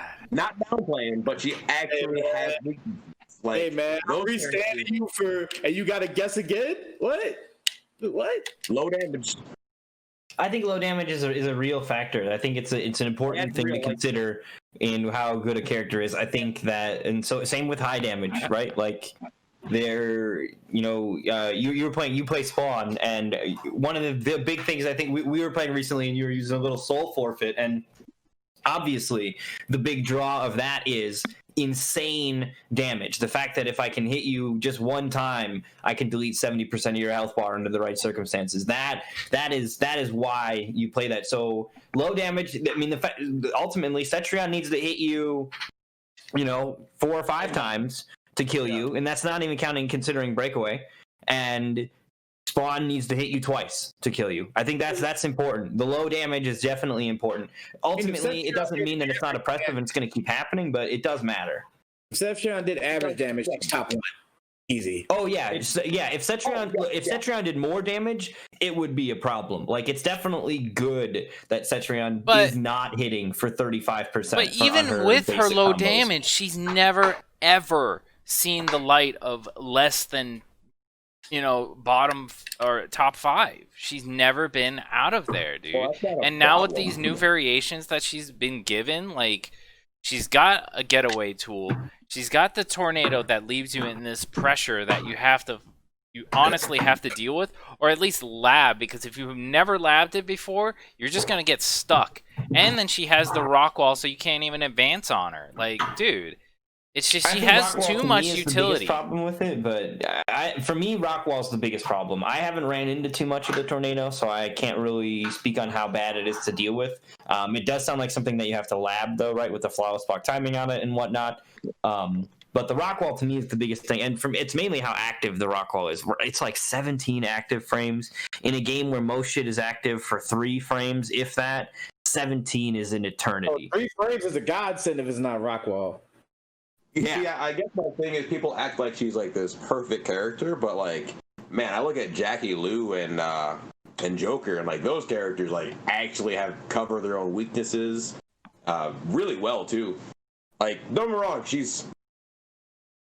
I just think her obnoxiousness makes her seem worse than she is in some ways. 100%. Yeah, that's what I agree. That's what I think it is. Yeah. Is that the thing that people don't consider is that Cetrion is built to frustrate and tilt and force you to start making errors and then capitalize on those errors. And that kind of design feels worse than it might actually be if you're on the losing end of it, because players that know how to deal with Cetrion, I think that because if you're not getting frustrated by Cetrion and you know how to get around that stuff, the fact that when you do eventually get hit, you're only taking a small amount and you're still opening her up for half her health bar is really strong. But she can be incredibly difficult to deal with, and like every single time you guess wrong or you get it wrong, you go all the way back to square one. So it can be really hard to find your footing there in that matchup. And I feel like the character is designed to tilt, which say what you will about how you feel about that kind of design philosophy and making characters purposely annoying, but that's how it feels. That's how it feels, is that I feel like if I really knew what I was doing with Cetrion, she would not be as bad as she actually is. But part of it's my own ignorance. Don't agree. Have you labbed her? I have labbed her. I actually have labbed her. I have. And it's still difficult. Tornado, I don't know about the big issue because I do not know. You can fuzzy Rockwall and Tornado? Fuzzy tornado, bro. I don't care about the tornado off the mid. I don't like that it jails off 1-1. I don't like that all she needs to get is a stand 1 and then I'm half screen again. That's crazy. Oh yeah, I forgot about that. So sucks. You can actually, at least what I do sometimes, maybe I'm a maniac, but you can let go of block and reaction to tornado, then she doesn't push you back. So, like, yeah, she's a little plus in your face, but, like, she's still 15 frames. She's just gonna do it again. Yeah, what? Flawless block it. You're in hit stun. Flaw. Oh, my God. You're right, this is MK11 we're playing. Yeah, what are we doing? Yeah, what are you talking about? Hold up. My thing is, even if that's what they're doing and you play the flawless block miner, she's just gonna backdash at that point. Like, she's got a top 3 backdash in the game. Like, speaking from my perspective, I know this is just very specific, but, like, Term, if she just backdashes after that, if I'm enforcing that mind game, all I can really do is down 4, and even with my buff down 4, I still can't jail it on her with her backdash. To be fair, as the Cetrion player in that situation, I'm scared of your teleport, even if it's not that good. I still have to think about it. But yeah, I do agree. Yeah, I mean, Cetrion is a Rubik's cube. It's not a regular puzzle. It's a Rubik's cube. There's many things you gotta think about with that. You gotta watch a YouTube video, figure it all out. It takes a tutorial to figure out a Rubik's cube. Like, there's certain things that Raiden can do. Like, Raiden can teleport in between her earthquake. That's always cool. Like Raiden literally takes away Boulder from her arsenal. Yeah, The that's thing not is, even a problem. thing is if she's in your face, like I have to guess the same as everyone else. You know what I'm saying? Like that's the whole thing about it. Real quick, let me just let Stryker Does do Raiden his. have to deal with it? Hold on, guys. Let Stryker has to bounce out. So Stryker, go ahead and give your outro. Tell people where they can find you. So you can get out of here, buddy. Yeah, I'm sorry. I have to dip, guys. I've had something come up. I hate to leave early, but it's just the way it is. You guys can find me. I do want to start streaming more often. I'll throw my Twitch in the chat. By all means. If it'll load. But you guys can find me on Twitch here, if I can type it right. Typing is hard. Yeah. Let me see if I can get Twitter too in the See, chat. I don't even know my own Twitter link. Isn't that crazy? I don't know how the Twitter I'll goes. take care of it for you, dude. Just tell people who you play again and where they can find you. Yeah, I'm just if you guys want to watch some scrubby Terminator mix people. Scrubby, come on, bro. Have a little more. Bro, I'm a scrub, bro. I just all I do is mix. I'm gonna get in and I'm gonna move. Even in Justice 2, I was a filthy armored command grabber. Everybody hated me. Not really, but yeah. Again, I'm sorry. I do have to leave early. I hate to leave you Dude, guys thank hanging, you for but- being here. Thank you for your input. I really appreciate it. Go ahead and head out. If you guys want to check out Stryker, his Twitter is in the chat. But thank you for being here. I appreciate it, man. Yeah, no worries. I'd love to catch another one though. Oh yeah. I'll see you later. It's been good, Stryker. All right, so you guys can go back to what you were talking about. I think you guys were talking about Cetrion. So. You asked did Raiden do better? Yeah, Raiden did the reversal for dealing with the post tornado game, because if you've got the buff up, then you should be able to do the reversal. Is the reversal quick enough to deal with that at all? It is a punish. That is a thing. You got to get in though. That's the other thing. Is like you got to get into that position to do such. Boulders become more of a factor in that matchup. Yeah, because you don't have teleport anymore. I guess you had to get in then. Okay. Like you got to move in. Even though Raiden has a good forward dash, he doesn't have a wave dash, so that's a thing you have to worry about. Flawless block all the boulders, get in, and pray that you have the buff up still in time to. Because remember, you have to get in. The buff is on a timer. So by the time you get in, do you still have that buff? Got to think about that too. Okay, understandable. But if you do have the buff and she does, it'll dissuade her from doing tornado just freely because you can punish her whenever. Except if she does amplify. If she does amplify, you still can't punish that. Okay, gotcha. Yeah, when I'm ultimately, I think she's probably most scared of the teleport just because she can't space you out and pressure you in a brain dead way. She has to kind of read that you're gonna stay there, I just don't like how easy it is for people to really pick up Cetrion and just be easily scary. I was doing it in the lab, dude. You do string into, tornado, and then her range is just perfect for her to go back into her mid.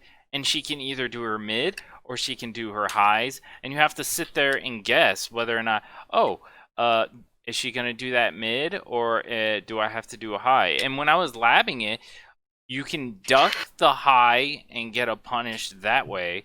Or you have to take the gamble of pressing, and I was labbing with Robocop at the time.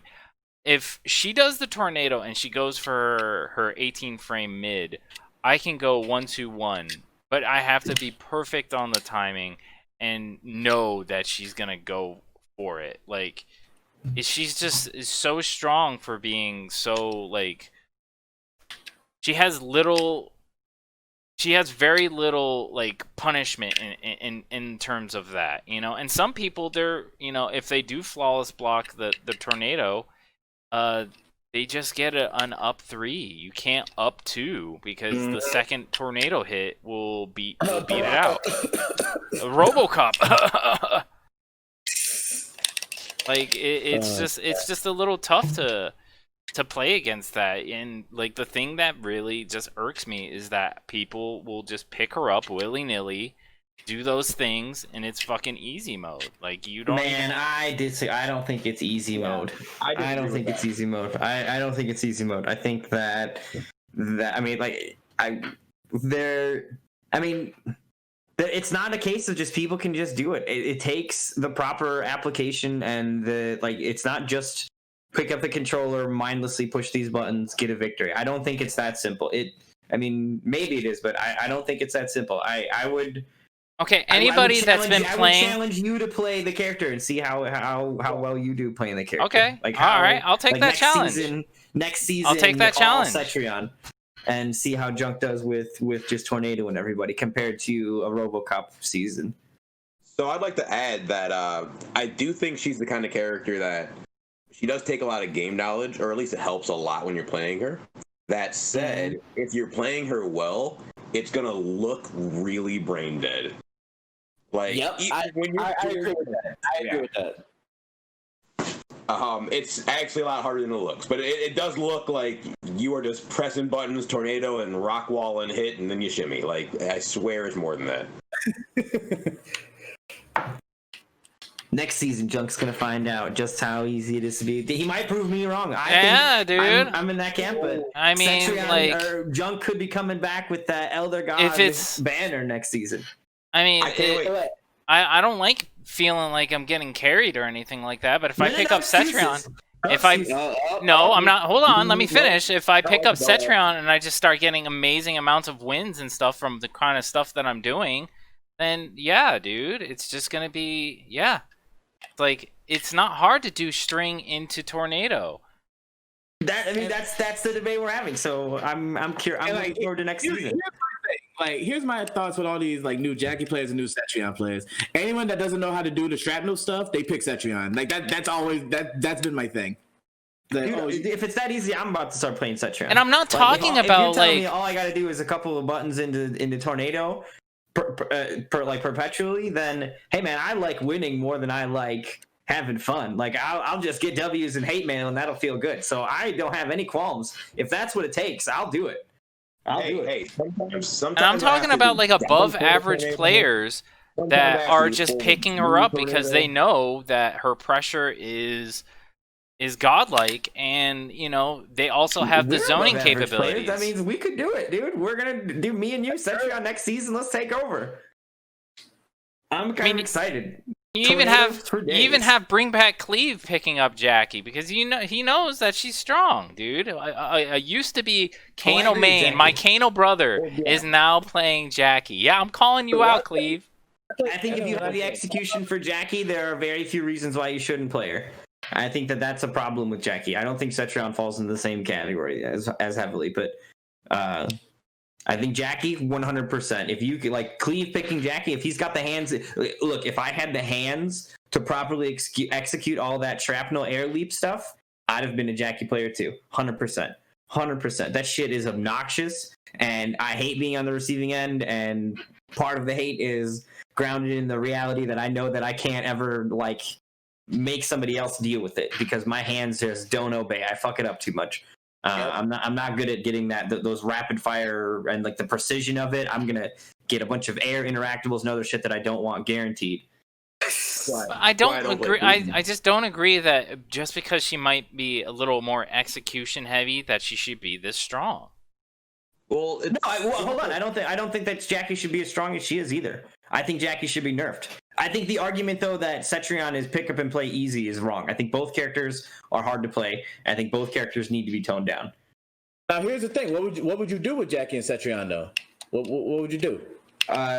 Jackie needs to get adjusted on some of her stagger numbers. For me personally, I think being -2 on all of her mid strings is like she has a 9-frame mid that is -2 on block. Why would you do anything else? So I think that the stagger game on her forward 3 and her forward 1 game is a little bit too powerful. And then I think that you need to break up the big banks and not allow the shrapnel cancel with the leap, or if you are going to allow it, that needs to be the whole build.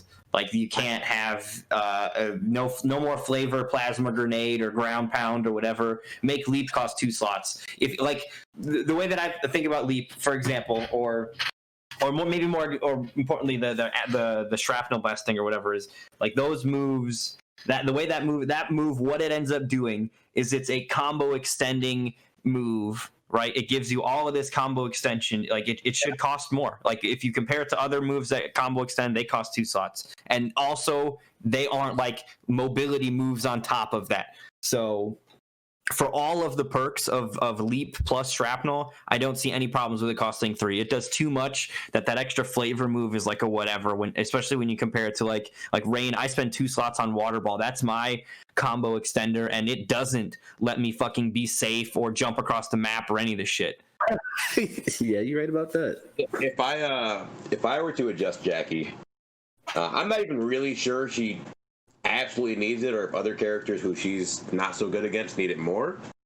I would eliminate her backdash, because it's one thing when she's staggering in your face all day with these great mids with awesome frame data, but when she then backdashes a little bit, makes your poke whiff even when you call out the stagger, and then you take 38%, it's like, holy shit. Like, Maybe I'm a little bit biased because I play a character whose backdash got slaughtered, so I don't know. Maybe that could be it.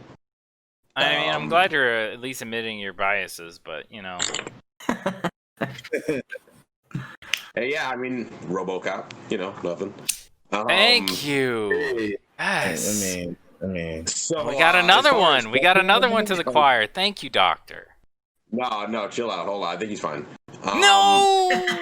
Yes.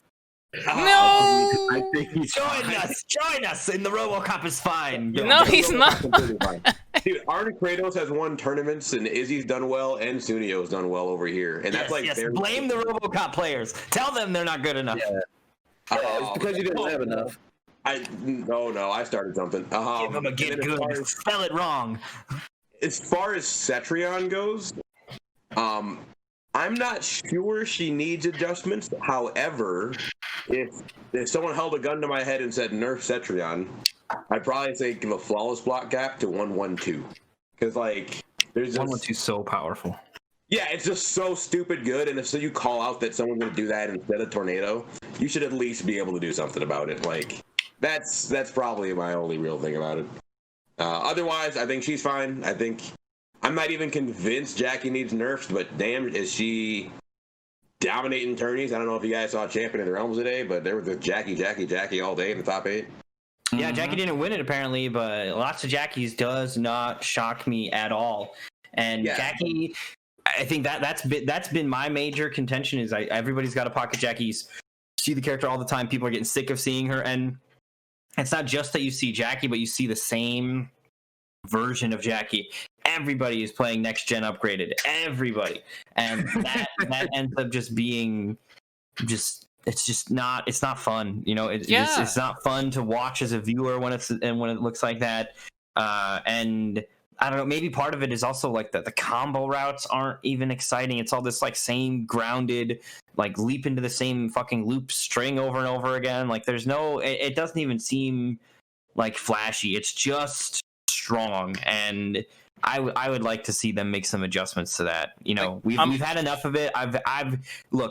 I've tried to be a voice of the community bitches too much. Let things play out. It doesn't need to be like we're complaining too much, but I'm making a stand.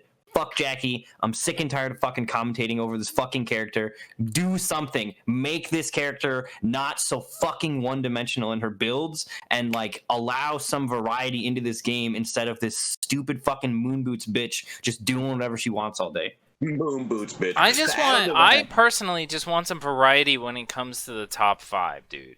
These people have been in there for quite some time now. A lot of variety in top 5. Like, we have a setup character. We have a neutral base character as Fujin.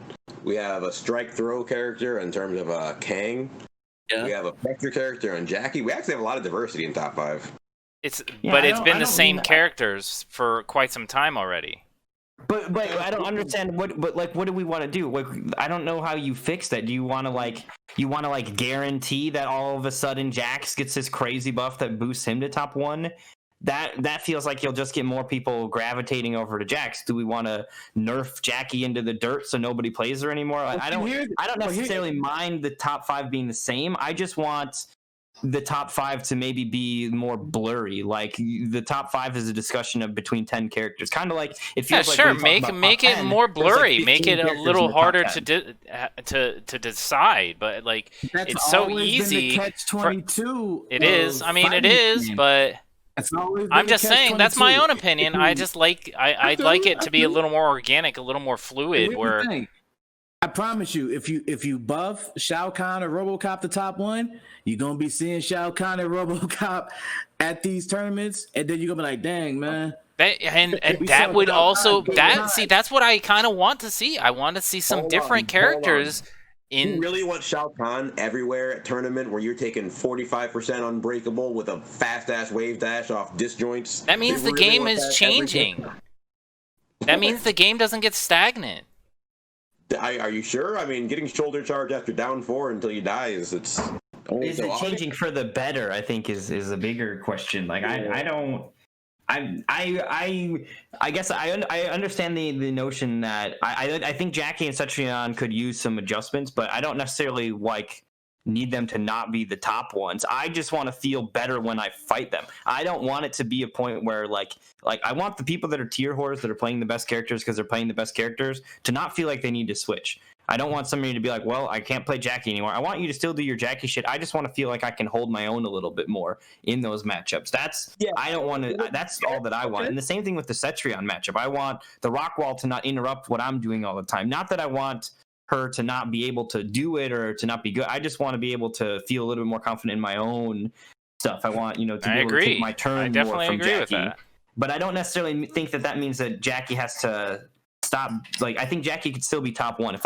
If she's -5 on forward 3 and that's all they change to her, I don't think that takes her anywhere down on a tier list. But it makes everybody feel a little bit more confident when they play against her, which I think is what everybody really wants.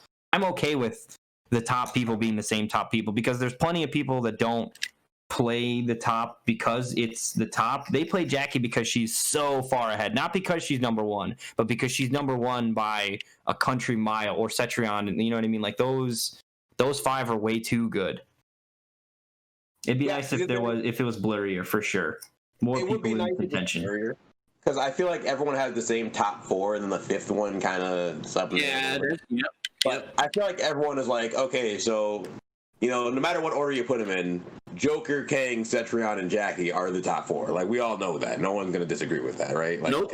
Yeah, exactly. I don't have, who did you say again? Say him again.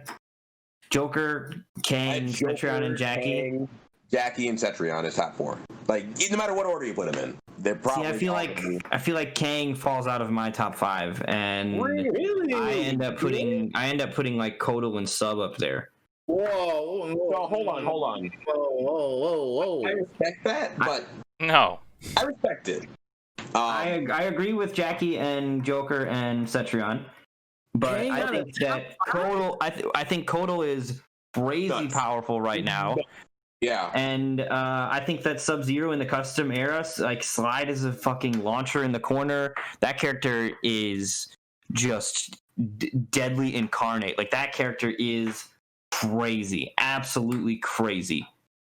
I think Fujin is crazy. Fujin is crazy. Yeah, we haven't seen Fujin get fully unleashed yet, I think, on the scene. That character is insanity on a forward 3. Oh my goodness. Like, and also he's never out of the game. You can be like, he has such Rob potential and decent crushing blow game and full screen mids that'll check you everywhere and make you scared to move while he's doing whatever he wants. He's safe and got cancel game, and oh boy, that character, I'm surprised we didn't talk about him earlier. That character is actually kind of insane. I don't know. I guess when it comes to Liu Kang, he's just on the list of those characters that you mentioned, he's the one character that I don't feel helpless against. Like exactly, me too. Like Liu Kang is a character that he has some oppressive stuff, but like, a lot of people take like if you make the right read on something, he gives up his turn and is punishable or whatever. Mm-hmm. And he's got something like Dragon Kick is uppercut crushing blowable. Like it's a big risk that they sometimes are taking, and it's not the same then as like fucking like Jackie dash punch pre ultimate where it was unpunishable. You know what I mean? Like that was That was rough. The free get into, you know what I'm saying? Yeah, exactly. The character, she doesn't have a fireball, which she doesn't fucking need one if she's point blank all damn day. Yeah. So Herself, she's a fireball. yeah, exactly. Yeah. So I think that Liu Kang's probably the only one on there that I don't feel helpless. But when it comes to like Kotal, I've felt helpless against the Kotal player before. Like I can't close the gap on him. He's able to take his plus frames for free every single time he wants. I can't chip him out. I can't lame him out because he's just going to heal it up. I've definitely felt helpless against that character, and I've been mixed to death by many a Sub-Zero. Like that is maybe part of it's online, maybe part of it's my old man reactions, but those are characters that make me feel much more helpless than Liu Kang does. Liu Kang feels manageable, strong but manageable. I agree. Liu Kang's the only one that I don't really, have any issues or gripes with. Like y'all forgetting some stuff about Kang. Like you know what I'm saying. Like Kang could cover all of his weaknesses with his custom variations. His crushing blows are the easiest to get in the game, and they do a lot of damage. Like, and if he's in your face, right? Like, yeah, you can make the read to get out, but you're taking a hella risk to make that read to get out of that corner. But I don't feel like I'm taking that as much of a risk as I am against Jackie, who, if I guess wrong when I'm trying to take my turn away from Jackie, I'm losing 30% before I can even break. At least Liu Kang is snapping my face, but I can break. Like, I get launched and I can break. Or I'm getting knocked into the air, and then I can get out of it. Like, Jackie, it just feel like, every way that Liu Kang does his stuff, I feel like I still have some control of the situations. And Jackie, it feels so much more oppressive. All right, guys. Jackie's like, I'm gonna put down the controller. Last comments, everybody. Last comments? Yeah, go ahead. Yeah, we're running a little long. I think we can. Jackie is a discussion that we could have forever. Jackie and Cetrion both. The top tiers, what we want to change to them. That's a whole can of worms. We'll have to continue that discussion. Mm-hmm. Make Tornado 2 slots. Yeah. Make Auras 1 slot. Are they two right now? All 2 slots. Oh, geez. Okay. Wow. Yeah. I don't know. Yeah, I think if any defense I made for auras earlier, I'd like to recant immediately. Yeah. But seriously, I do want to thank everybody for swinging by the podcast. I want to thank our guests. I want to thank my co-host, Dream Eater. So first off, let's start off from the left. Dr. Omnipotent, where can people find you? And what's your social media stuff? You can find me at the Dr. Omnipotent on YouTube. And ooh, I knew I was right. Yeah, it's how it's pronounced. It's omnipotent, like the word. Godlike, And then my Twitter, you can find me at GodSharad. My YouTube is mostly just like Spawn and Gearus tech videos and like some gameplay footage of me losing in tournament against better players. Check all that stuff out, and thank you for having me, Junk. Absolutely, it was a pleasure to have you, man. And Victor Freeze, go ahead and give your outro. Where can people find you? So yeah, man, y'all can find me at Victor_Freeze 504. That's my Twitter right there, man. My Twitch is Victor_Freeze 504 as well. Y'all come find me there, man. We playing a lot of old school games at the time. We just got done with Def Jam. We're gonna move into SSX3 in a little bit. Hell yeah. We playing some Breath of the Wild over there, you know what I'm saying? We playing some Final Fantasy VII remake over there, so we doing good. My YouTube is Victor's Lab. You know what I'm saying? Y'all gonna see my logo right there if y'all tune in. It's mostly a bunch of relationship time things, a lot of rapping, a lot of poetry, a lot of everything, man. Everything that you need, come get it over here. You know what I'm saying? And thank you for having me, man. I really appreciate the vibes. Absolutely, dude. Seriously, thank you both of you guys for swinging by. And guys, go subscribe to those YouTubes for sure. I'm sure they have some wonderful content. And last but not least, Dream Eater, go ahead and do your spiel. Okay, so he was taking a hit right there. Caught him in the middle. How dare you accuse me of such crimes? I'm a God-fearing man, and I would never, under any circumstance, partake in such criminality. Smoking that devil's lettuce. Oh man, but it's really hitting me hard. So, I play the video games. I got some more combat stuff that I do. I got the Nightmare series is going to be coming back soon. Going to have some announcements coming up shortly that are going to be likely going out first time viewers for people watching the Junk Box and Dream Eater Junkyard Brawl. So make sure you guys are tuning in and getting signed up for the 2v2 event that me and Junk Box are hosting. And of course, if you're looking for some Nightmare series stuff, that is where it's going to all be announced first. Of course, if you missed that, though, you can find me on Twitter or on my Twitch to get some of the information as well, which is all at DreamxEaterx. And I'm going to be, the next time I'll be around is likely going to be on Monday. I'm going to be doing some match analysis. So I've been taking a look at some tournament sets from either the Pro Tour or Champions of the Realm, which is what I'm going to be looking at this Monday as well. Going to be grabbing some footage from those. But I'm going to be taking some look at some of those matches and just doing some analysis, really diving in deep as to what kind of what's going on in those sets. So make sure you guys come through in that. And of course, all of that can be found on my YouTube as well.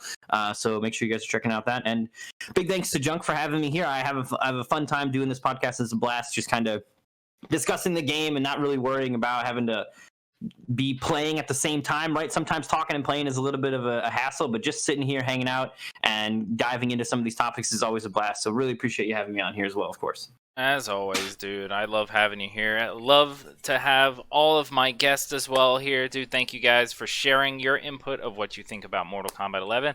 I am Junk. You guys can definitely find me at twitch.tv/thejunkbox. You can follow me there. You can also subscribe to the YouTube. If you guys are watching on YouTube, be sure to throw that like and subscribe if you guys enjoyed the content.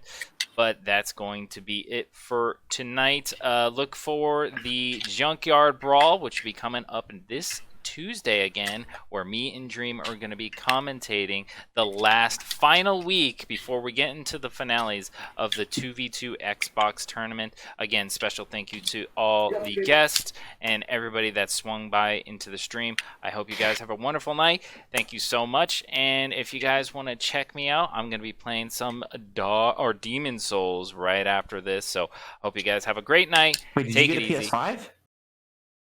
I'll tell you after. Have a great night. Take it easy. Stay squeezy. And we'll see you at the next State of the Game podcast, everybody. Have a good one.